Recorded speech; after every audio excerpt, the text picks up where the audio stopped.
selamat datang dalam video kali ini. Sebelumnya, saya ingin memperkenalkan diri. Nama saya Dona Olanda Dinova dari kelas 1C Rekam Medis dan Informasi Kesehatan. Dalam video kali ini, saya akan membahas tentang peran rekam medis dalam mendukung keselamatan pasien di pusat kesehatan masyarakat. Apa sih keselamatan pasien itu? Yuk simak. Keselamatan pasien adalah suatu sistem di mana rumah sakit membuat asuhan pasien lebih aman dalam upaya untuk mencegah terjadinya cedera yang disebabkan oleh kesalahan akibat melaksanakan suatu tindakan atau tidak mengambil tindakan yang seharusnya diambil. Peran keselamatan pasien di pusat kesehatan masyarakat adalah untuk melindungi pasien dari kesalahan medis, cedera, dan komplikasi, serta memastikan bahwa setiap pasien menerima perawatan yang sesuai dan efektif. Apa saja sih faktor kesalahan dalam peran rekam medis di pusat kesehatan masyarakat? Yang pertama adalah kesalahan dalam pencatatan atau pengolahan data rekam medis terjadi ketika informasi medis pasien tidak tercatat dengan akurat atau dikelola dengan baik.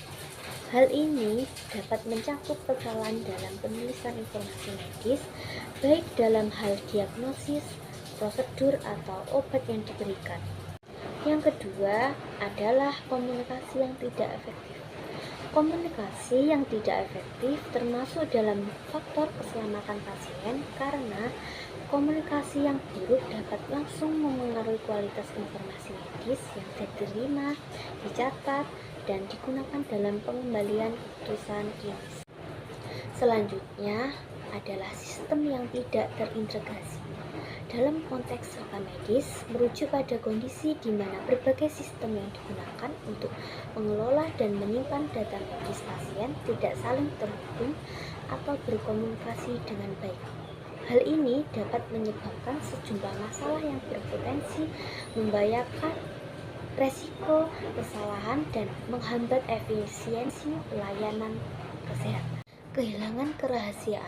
Kehilangan kerahasiaan dalam rekam medis merujuk pada situasi di mana informasi pribadi dan medis pasien yang seharusnya dijaga kerahasiaannya terbuka atau terlebarkan izin yang tidak sah. Hal ini dapat terjadi karena akses yang tidak sah, kebocoran data, atau pengungkapan informasi yang tidak sesuai dengan aturan privasi dan hukum berlaku. Bagaimana sih cara pencegahannya? Yang pertama, akurasi identifikasi pasien.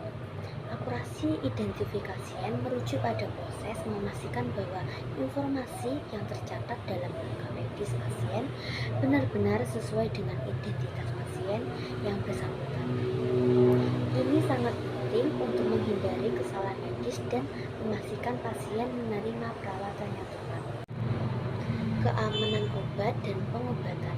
Keamanan obat dan pengobatan merujuk pada upaya untuk memastikan bahwa penggunaan obat dilakukan dengan cara benar, aman, dan efektif guna mengurangi resiko efek samping. Selanjutnya, meningkatkan komunikasi efektif. Ini bertujuan untuk memastikan informasi medis pasien disampaikan dengan jelas, tepat, dan mudah dipahami oleh semua pihak yang terlibat dalam perawatan pasien seperti dokter, perawat, dan tenaga medis lainnya. Selanjutnya, memastikan prosedur bedah yang tepat. Memastikan prosedur bedah yang tepat adalah langkah-langkah yang diambil untuk memastikan bahwa prosedur bedah yang dilakukan sesuai dengan diagnosis dan indikasi medis pasien. Mengurangi kesalahan dalam diagnosis. Mengurangi kesalahan dalam diagnosis melibatkan serangkaian tindak yang bertujuan untuk meningkatkan akurasi dan keandalan medis. Demikianlah pembahasan kita tentang peran perekam medis dalam mendukung keselamatan pasien di pusat kesehatan masyarakat. Semoga informasi ini dapat bermanfaat dan dapat bermanfaat bagi khalayak manusia. Terima kasih sudah menonton video ini. Wassalamualaikum warahmatullahi wabarakatuh.